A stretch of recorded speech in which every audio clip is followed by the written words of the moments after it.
కృష్ణా గుంటూరు జిల్లాలో పట్టభద్రుల ఎమ్మెల్సీ అభ్యర్థి కేఎస్ లక్ష్మణ్ రావు రేపు గుంటూరులో నామినేషన్ దాఖలు చేస్తారు. ఈ సందర్భంగా గుంటూరు గీతా రీజెన్సీలోని లక్ష్మణ్ రావు విలేకరుల సమావేశం నిర్వహించారు.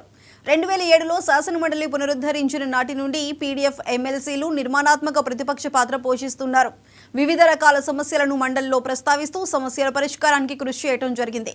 ఏ ప్రభుత్వం అధికారంలో ఉన్నా మంచి నిర్ణయాలు చేస్తే సమర్థిస్తూ, ప్రజా వ్యతిరేక విధానాలు అనుసరిస్తే వ్యతిరేకిస్తూ నీతి నిజాయితీతో రాజ్యాంగ విలువలకు కట్టుబడి పనిచేస్తున్నామని పీడీఎఫ్ అభ్యర్థి లక్ష్మణ్ రావు చెప్పారు.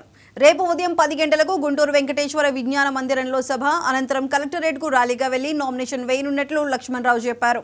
ఈ సమావేశంలో యూటీఎఫ్ నాయకులు హనుమంతరావు, జిల్లా అధ్యక్ష కార్యదర్శులు కొండ శివరామిరెడ్డి, కుమార్, సిఐటియు జిల్లా అధ్యక్షులు లక్ష్మీనారాయణ పాల్గొన్నారు. ఇప్పుడు వైసీపీ ఉందా లేదా అనేది కాదు, మేము అన్ని రాజకీయ పార్టీలను మద్దతు అడుగుతాం. ఆల్ పార్టీస్, సిపిఎం పార్టీని అడిగాం, సిపిఐ పార్టీని అడిగాం, అన్ని పార్టీలను కూడా మద్దతు అడిగాం.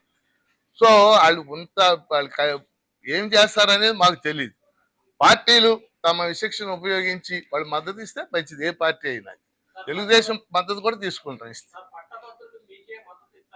ఖచ్చితంగా. గత 14 ఏళ్ళ, ఇప్పుడు ఇది నేను ఈ రోజు వచ్చిన వ్యక్తిని కాదు, గత 14 ఏళ్లుగా పట్టభద్రులకు సంబంధించి జాబ్ క్యాలెండర్ గురించి కానీ, నోటిఫికేషన్ల గురించి కానీ, డిఎస్సి నోటిఫికేషన్ల గురించి కానీ, వాళ్ళ యొక్క కోచింగ్ సంబంధించిన విషయాలు కానీ, వాళ్ళ స్టడీ మెటీరియల్ సప్లై చేయటం విషయంలో కానీ, లైబ్రరీల అభివృద్ధిలో కానీ నేను నిర్వహించిన పాత్ర దాదాపు నిరుద్యోగులకి పట్టభద్రుల అందరికీ తెలుసు.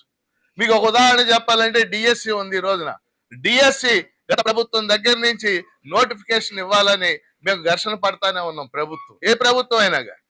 అలాగే ఈ ప్రభుత్వం కూడా తొలి సంతకం డిఎస్సి మీద సంతకం చేశారు. 16,347 పోస్టులు. చంద్రబాబు నాయుడు గారు మీ అందరికి తెలిసిన విషయమే.